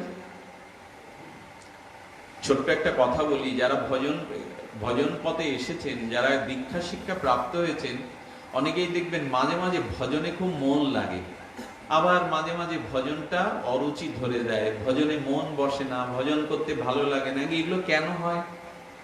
মাঝে মাঝে ভজনে খুব রুচি আসে, আসক্তি আসে, খুব নিয়মপূর্বক কিছুদিন ভজন করলাম, তারপরে আস্তে আস্তে আবার ওটা শিথিল হয়ে যায়, ভজনে অরুচি আসে। এর উত্তর কি জানেন? এর উত্তর, ভজনে যখনই শিথিলতা আসবে, ভজন পথ থেকে মনটা যখন প্রবৃত্তির দিকে, ভোগের দিকে ধাবিত হবে, তখন জানবেন এর মধ্যেই কোনো না কোনো ভাবে কোনো কৃষ্ণ বিমুখ বিষয়ীর সঙ্গ করা পড়েছে। আপনার কোনো বিষয়ী লোকের সংস্পর্শে আপনি গিয়েছিলেন, তার কারণেই আপনার ভজন শিথিল হয়ে, ভজনটা এখন শিথিল হয়ে গেছে। কত মর্মান্তিক কথা বলুন তো। যদি কোনোদিন কোনো বিষয়ী, কৃষ্ণ বিমুখ বিষয়ী সঙ্গ হয়, আপনার সঙ্গ মানে আসক্তি, যার সঙ্গ করবেন তার ভেতরের আসক্তিটা, তার ভেতরের স্বভাবটা আপনার ভেতরে সংক্রামিত হবে। এই জন্য মহাপ্রভু বলছেন, বারবার বলছেন যে অসাধু কৃষ্ণ ভক্ত আর যারা অসাধু, যারা অভক্ত, যাদের পাশে গেলে শুধু কাম কামনা বিষয়ের কথাই বলে, নিজের দাম্ভিকতা অহংকারের কথা বলে, এই কৃষ্ণ বিমুখ ভজন বিমুখ বিষয়ের সঙ্গ করলে তোমার সর্বনাশ হবেই হবে। ভজনে রুচি নষ্ট হয়ে যাবে, ভজনে আসক্তি থাকবে না, ভজন শিথিল হয়ে যাবে। আমরা কি করি বলেন? আচ্ছা, ঘরের মধ্যেও কি আমরা বিষয় সঙ্গ করি না? আমি যে ঘরে বাস করি, চিত্রলেখা এই পরম মাতাজি রাধাকুণ্ডে বর্ষনা, উনি বলছিলেন, আচ্ছা বাড়িতে কোনো বিপদ এলে বা বাড়িতে কোনো মেয়ের বিয়ে সামনে এলে বা কোথাও নিমন্ত্রণ করেছে, সেখানে কি দিতে হবে সবাই মিলে এক টেবিলে বসে খাওয়ার সময় আলোচনা হয় না? মামলাটা বেঁধেছে, কি করতে হবে, এই ব্যবসাটা ভালো চলছে না, সবাই মিলে কি করতে হবে, অমুক জায়গায় নিমন্ত্রণ, সোনার অলংকার কে কি দেবে, এ নিয়ে বাড়িতে মিটিং বসে। কিন্তু সবাই কি করে কৃষ্ণ ভক্ত হবে, বাড়িতে কি করে ভগবানের ভজন হবে, এ মিটিং বসে তো বাড়িতে, এ কথা আলোচনা হয় তো। বলছেন, যে স্বামী স্ত্রী বিছানায় বসে, যে স্বামী স্ত্রী শয্যায় গিয়ে বিছানায় গিয়ে কৃষ্ণ কথা আলোচনা করে না, ভগবত ভজনের কোন ভগবানের কোন নাম রূপ লীলা আলোচনা করে না, তাদের গর্ভ দিয়ে শয়তান ছাড়া অসুর ছাড়া কোনোদিন ভগবত ভক্ত জন্ম নেয় না, নিতে পারে না। হয় এখন এসব আলোচনা করি, ঘরের মধ্যেই তো বিষয়ের ছড়াছড়ি চারিদিকে। যতদিন অসৎ কৃষ্ণ বিমুখ বিষয়ীর সঙ্গ হবে, ততদিন আপনার ভজন অটুট হবে না, ভজন থেকে বারবার আপনি স্খলন হয়ে যাবে। বিষ খেলে দেহটার ক্ষতি হয়। আচ্ছা, বিষ খেয়ে কেউ বা আগুনে কেউ পড়লো, তাতে দেহটার ক্ষতি হয়। আর অসৎ সঙ্গ কৃষ্ণ বিমুখ বিষয় সঙ্গ করলে জীবাত্মার ক্ষতি হয়, আত্মার পতন হয়ে যায়, তার অধকুলে যেতে হয়। আগুনে পোড়াও ভালো, কিন্তু অসৎ সঙ্গে মিশলে সেই অসৎ সঙ্গের প্রভাবে কি হবে, আপনার আত্মাটাই শুকর কুকুর জনিতে গিয়ে নিক্ষেপ হবে। অর্থাৎ আগুনে পুড়লে কেবল, বিষ খেলে কেবল দেহটার ক্ষতি হয়, আত্মার কোনো ক্ষতি হয় না। কিন্তু কৃষ্ণ বিমুখ বিষয়ের সঙ্গ করলে জীবাত্মার ক্ষতি হয়ে যায়, অধঃপতিত হতে হয় তার। এই জন্য যে দৃশ্য দেখলে, যে দৃশ্যগুলো দেখলে, পড়লে, যে দৃশ্যগুলো অবলোকন করলে, যার পাশে গেলে, এই জন্য দুটো সঙ্গীতের চরণে বেশ ভালো কথাই বলে দিয়েছেন, যার মুখে ভাই হরি কথা নাই, তার মুখপানে তুমি, কি মর্মস্পর্শী কথা, যার কাছে ভাই হরি কথা নাই, তার কাছে তুমি যেও না। যার মুখ হেরি ভুলে যাবে হরি, তার মুখপানে যেও না। কি অপূর্ব দুটি শব্দ পয়ার আমাদের বলা হলো। আমরা সঙ্গ করি কাদের?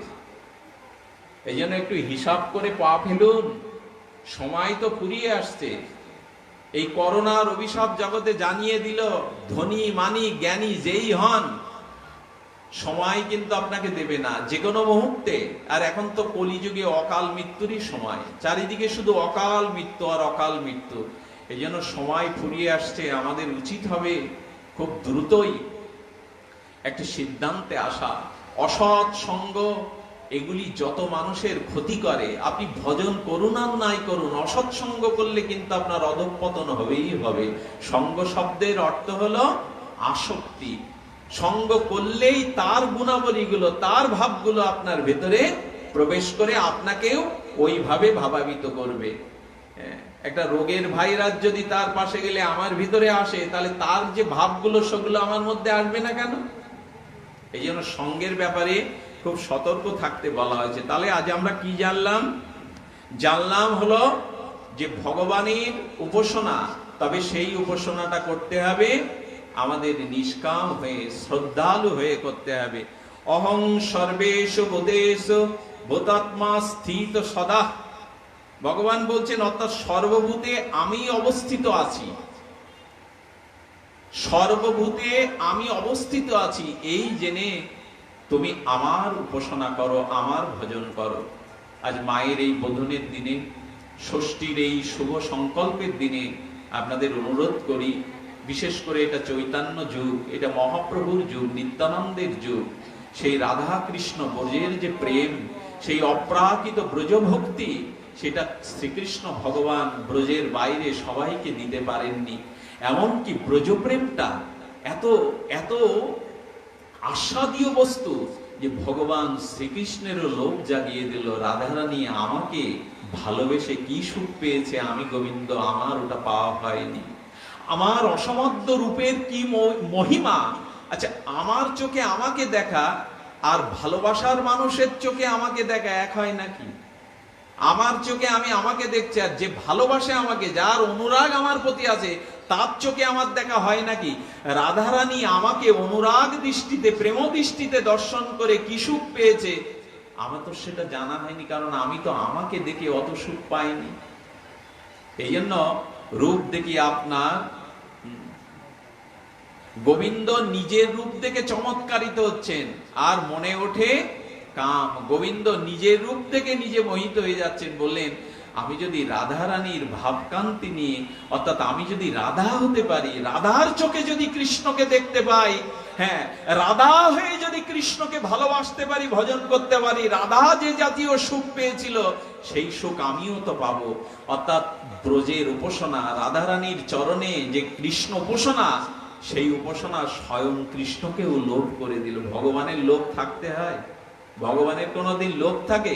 কিন্তু এই রাধারানীর উপাসনা, রাধারানীর গোবিন্দ প্রীতি গোবিন্দের লোভ জাগিয়ে দিল। আমাদের কি কথা, সেই রাধা কৃষ্ণ মিলিত হয়ে শ্রী গৌরাঙ্গ। আচ্ছা, বললেন ভজন করতে গেলে, এই যুগল ভজন করতে গেলে, রাধা মাধবের ভজন করতে গেলে আপনাদের পুরুষ অভিমান ত্যাগ করতে হবে। পারবো তো আমরা? আমি পুরুষ, যে এই কথা বলবে তার দ্বারা বৃন্দাবনের ভজন, যুগল ভজন, এরকম মর্মান্তিক কথা। তাহলে মেয়েরা, মায়েরা বলতে পারে, তাহলে আমরা একটা এক পা এগিয়ে। পুরুষ দেহে যদি রাধা মাধবের ভজন না হয়, আমরা তো নারী দেহ পেয়েছি, আমরা এগিয়ে এগিয়ে বটে। তবে আবার মায়েদেরও বলি, এই নারী দেহে রাধা মাধবের ভজন হবে না। যে দেহ আপনারা পেয়েছেন ওই দেহ হবে না। কি সব জিলিপির প্যাঁচ যুক্ত কথা বলুন তো। পুরুষ দেহ হবে না, নারী দেহ হবে না, এইসব কি পেঁচালো কথা। বলে হ্যাঁ, কথাগুলি এরকম। কেউ যদি মনে করে আমি পুরুষ কর্তা, তাহলে তার গোবিন্দ ভজনে অধিকার জন্মাবে না। আসলে সবাইকে হতে হবে। সেবিকা হতে গেলে প্রকৃতি হতে হয়, সেবা করতে গেলে নারী হতে হয়। নারী ছাড়া নার্সিং এর কাজটা পুরুষের দ্বারা হয় না। ওইটা মেয়েদেরই, মায়েদের একমাত্র ঈশ্বর প্রদত্ত অধিকার। এই জন্য দেখবেন, আচ্ছা, স্ত্রী যদি বাড়িতে চেয়ারে পা তুলে স্বামীকে বলে আমার পা টেপো, আচ্ছা, স্বামীর পায়ে বাতের যন্ত্রণা হলে, শিরা যদি একটু কামড়ায়, অনেক সময় স্ত্রী গিয়ে টিপে দেয় না? দেয় তো। এই দৃশ্যগুলো আমরাও করি বাড়িতে, একটু পা টিপে দাও। সে কোনো বিনা বিচারে সহাস্যে নিজে জেগে জেগে ঝিমাতে ঝিমাতে পা টিপে দেয়। এখন স্ত্রী যদি দাবি করে তার ঘরের পুরুষ স্বামীকে, তুমি আমার পা টেপো, বাড়িয়ে দেয়। এই কথা তো বলে না, আর বললেও আগুন জ্বলে যাবে। হ্যাঁ, আমি কর্তা, আমি পুরুষ। আসলে পুরুষ ভাবলে একটা অভিমান জন্মায় যে সব সেবা, সব অধিকার আমার। এই জন্য এই বাংলাদেশে দুর্গাপূজা, কালী পূজা করে কতটা এগোচ্ছি জানি না, কারণ ঘরের দেবীরা, ঘরের দুর্গারা লাঞ্ছিত, তাপিত, পীড়িত, অত্যাচারিত। ঘরে ঘরে দুর্গাগুলো, লক্ষ্মীগুলো আর চোখের জলে অত্যাচারে তাপিত। সেখানে দুর্গার জয় দিয়ে, লক্ষ্মীর জয় দিয়ে কি করব? খুব বড় করে যদি আস্ফালন করে মুষ্টিবদ্ধ বজ্রকণ্ঠে বলি সরস্বতী দেবী কি, লক্ষ্মী দেবী কি, কিন্তু আমার ঘরের সরস্বতী, লক্ষ্মীগুলো অন্যের ধর্মে চলে যাচ্ছে, তাদের রক্ষা করতে পারছি না। বিশ্ববিদ্যালয়ের শিক্ষা দিয়েও রক্ষা করতে পারছি না। এগুলো খুব বাস্তব কথা। এদেরকে রক্ষা না করতে পারলে, ঘরের মেয়েদের, মায়েদের সম্মান না করতে পারলে দেবী প্রতিষ্ঠা হবে না, দুর্গতিও যাবে না। তাই পুরুষ ভাবলেই একটা কর্তৃত্ববাদ, একটা কর্তৃত্ব অভিমান আসে, আমি পুরুষ। কারণ মেয়েরা বললে কিন্তু এটা মেনে নেবে না যে আমার পা টেপো, মাথা টেপো, স্নানের জল এনে দাও। আচ্ছা, কোন রমণী যদি বলে এইবার থেকে তুমি রাঁধবে, আমি রাঁধতে টাধতে পারবো না, আজ থেকে তুমি রেঁধে খাওয়াবে, থালা বাসন মাজবে, এইগুলো পুরুষ যদি এগুলো পুরুষকে বলা হয়, সে রাজি হবে না, করতে গেলেও ভুলিয়ে ফেলবে। তার মানে সেবা করতে গেলে কি হতে হবে? প্রকৃতি হতে হবে, নারী হতে হবে, নাকি? এই জন্য সেবা মূর্তি হলো নারী। ওটা ওটা জোর জবরদস্তি করে লাভ নেই। মেয়েদের মায়েদের এই কৃপাটা ঈশ্বর প্রদত্ত, নারী দেহটা সেবার জন্য। এই জন্য বললাম, যদি যুগল উপাসনা করতে চান তাহলে আপনাদেরকে প্রকৃতি দেহ নিতে হবে। নারী দেহ ছাড়া, প্রকৃতি দেহ ছাড়া পুরুষ অভিমানে, পুরুষ অভিমান সবসময় সেবা চাইবে। এই জন্য মীরাবাইজি, বিখ্যাত মীরাবাইজি, উনি একবার শ্রীরাম বৃন্দাবনে সনাতন গোস্বামী গিয়েছিলেন। আমি কোন নারীর মুখ দেখি না। মীরাবাই তো গিরিধারী লালের একান্ত আপনজন, নিজজন। মীরাবাই সেবককে বলে পাঠালো, ওনাকে গিয়ে বলো আমি মীরা বলেছি কথাটি, যে আমি জানতাম বৃন্দাবনে ত্রিভুবনে একজনই কেবল পুরুষ, আমার গোবিন্দ, আর সব প্রকৃতি। আবার দ্বিতীয় পুরুষের আবির্ভাব কবে হলো, অবতার কবে হলো? এই কথা শুনে সনাতন গোস্বামী বুঝতে পেরেছিলেন কথাটা সাধারণের নয়।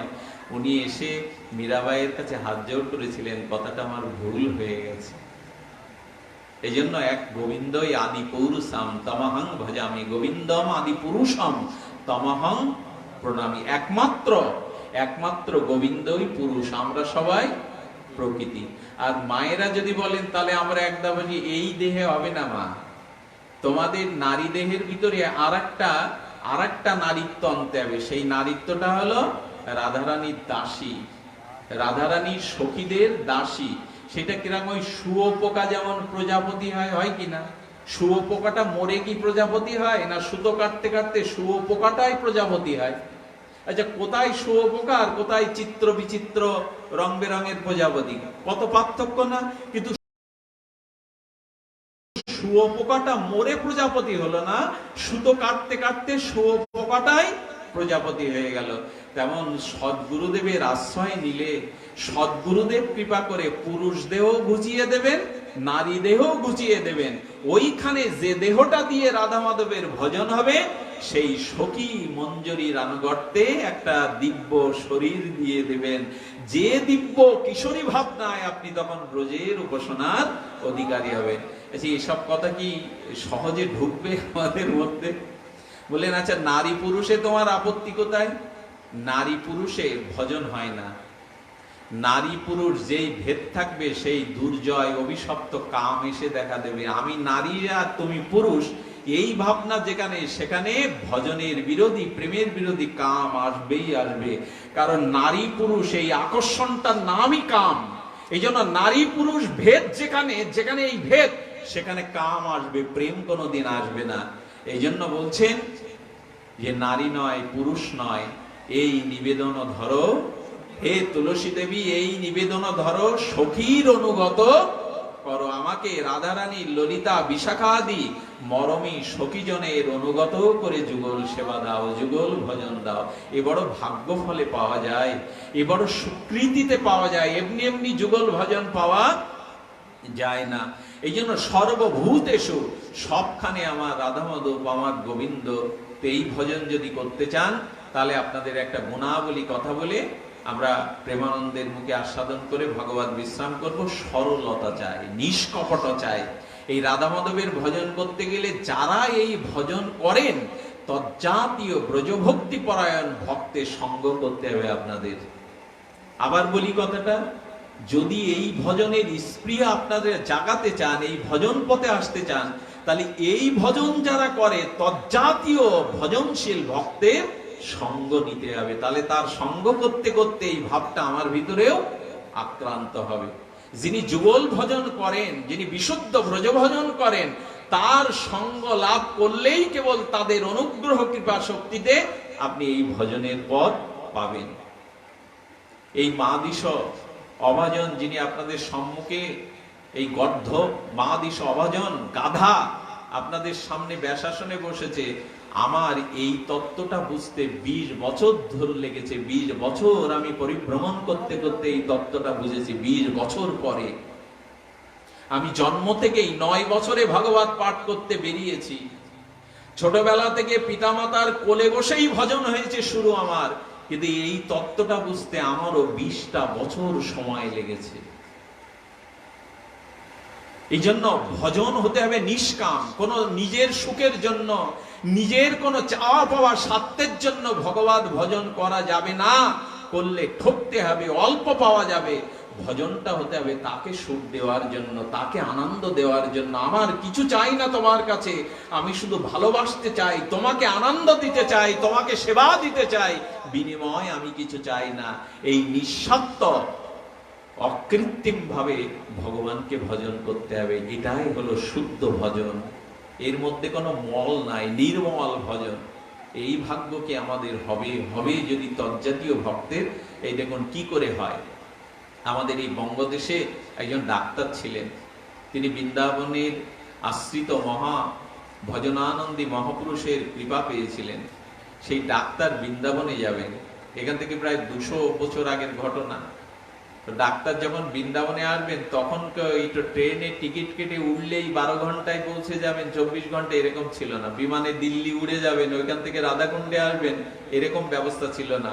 এই বঙ্গদেশ থেকে কাউকে বৃন্দাবনে যেতে গেলে 3 মাসের পায়ে হাঁটা পথে যেতে হতো। তাও পায়ে হাঁটতে কখনো জঙ্গল, কখনো ভাগ ভাল্লুক, কখনো দস্যু তস্কর, কখনো নদ নদী খাজনা টাজনা দিয়ে 3 মাস পায়ে হেঁটে কেউ বাঁচত, কেউ বাঘের পেটে যেত, কেউ রাস্তায় দস্যুদের দ্বারা মারা পড়তো। চিন্তা করা যায় বৃন্দাবন যাওয়া তখন কতটা দুরূহ ছিল। তো নিয়ে এই বঙ্গদেশ থেকে বৃন্দাবনে যাবেন, আর তখন মনে করছেন আমি বৃদ্ধ হয়েছি, বোঝা টোঝা কে বইবে। তো কেউ তো রাজি হয় না, না বৃন্দাবনে অবস্থায় যাওয়া এত দুর্গম 3 মাসের পর। তো মহেশ বলে ওই গ্রামের একজন সরল যুবক ছিল, তাই এসে বেশ হৃষ্টপুষ্ট। মহেশকে গিয়ে বলছে, বৃন্দাবনে যাবি, ব্রজে যাবি আমার সাথে? বলে বৃন্দাবনে গিয়ে কি হবে, ভগবান শ্রীকৃষ্ণ তো অপ্রকাট হয়ে গেছেন, লীলা অপ্রকাট হয়ে গেছেন, এখন তো বৃন্দাবনে কৃষ্ণকে পাবো না, রাধারানীকে পাবো না, সেই যুগল লীলা দেখতে পাবো না। তাহলে এখন বৃন্দাবনে গিয়ে জঙ্গল দেখতে যাব, বন পশু পাখি দেখতে যাব, আমি বৃন্দাবনে যাব না। তখন ডাক্তার বাবা বলছেন কি, মহেশ রে তুই ভুল বলছিস, লীলা হলো নিত্য। লীলা এখনো বৃন্দাবনে সেই বাঁশি বাজে, এখনো তার নুপুর ধ্বনি শোনা যায়, এখনো অষ্টকালীন নিত্য লীলা সেখানে হয়, এখনো তো। বলছে বাবা তুমি সত্য বলছো, আমাকে ভোলাচ্ছ না তো সহজ সরল পেয়ে, তোমার বোঝাবই বলে? না রে, এখনো যাদের অন্তর্দৃষ্টি আছে, শ্রদ্ধা সরলতা আছে, তারা এখনো নিত্য লীলা দেখতে পায়। লীলা তো নিত্য, লীলা তো সর্বক্ষণ চলছে। বলে তাই নাকি বাবা, আমি গেলে লীলা দেখতে পাবো, রাধা মাধবকে দেখতে পাবো? বলে পাবি না কেন, অবশ্যই পাবি। সঙ্গে সঙ্গে বোঝা মাথায় নিয়েছে, তাহলে চলো। কি বিশ্বাস, কি সরলতা। 3 মাসের পথ অতিক্রম করে কত দুর্গম পথে রাধারণীর করুণায় ব্রজে পৌঁছালেন। তখন দুপুর বেলা এই বোঝাটা নামিয়ে বলছে, মহেশ যা চ্যান করে আয়, 2টো অন্ন ফুটিয়ে সিদ্ধ করে আয় খেয়ে নি, কতদিন পেটে ভালো অন্ন পড়েনি। যা বলে বৃন্দাবনে এসেছি কি খাবো বলে? এই মহেশ শুরু করেছে, বৃন্দাবনে এলাম 1 গ্রাস খাবো বলে? 3 মাস পায়ে হেঁটে কত কষ্ট করে এসেছি, মনে মনে জল্পনা কল্পনা করতে এসেছি, গিয়েই আগে রাধা মাধবের লীলা দেখবো।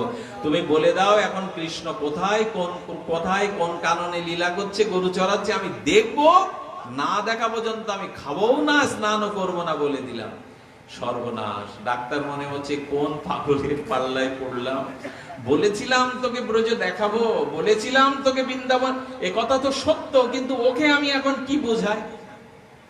ঘটনাটি সত্য, বাস্তব। শুনুন, বলেন ডাক্তার তুমি যদি আমাকে না বলো তাহলে কিন্তু আমি তোমাকে একবার মেরেই ফেলবো, তুমি আমাকে মিথ্যা বলে যে। বলে না রে। তখন বললেন কি, যা একটা দেখিয়ে দিই। বলে এই কোণা দিয়ে যা, উত্তর দিক দিয়ে, ওইখানে এগিয়ে গেলেই তিনি কৃষ্ণ বলরাম গোচারণ ভূমিতে সখাদের নিয়ে গোচারণ করছে, দেখতে পাবি। ও ও ও বাবার কথায় বিশ্বাস করে, উনি ডাক্তারের কথায় বিশ্বাস করে 2 পা এগিয়ে গিয়ে উদ্বেগ নিয়ে যাচ্ছেন, উৎকণ্ঠা নিয়ে যাচ্ছেন। ওইখানে গিয়ে দেখতে পাচ্ছে ধুধু মাঠ, কিছুই তো নেই, কি করে দেখবে? তখন বলছে, হে মাধব, হে রাধা মাধব, 3টে মাস আমি না খেয়ে না দে মনে স্বপ্ন জল্পনা করতে করতে ব্রজে এলাম, এখন আমি মুখে জলও দেইনি। ও আমি অধম বলে, শাস্ত্র জানি না বলে, বুড়ো বলে তুমি আমায় দেখা দেবে না তোমার লীলা? এই বলেও মাটিতে আছাড় খেয়ে পড়েছে, দেখা দাও।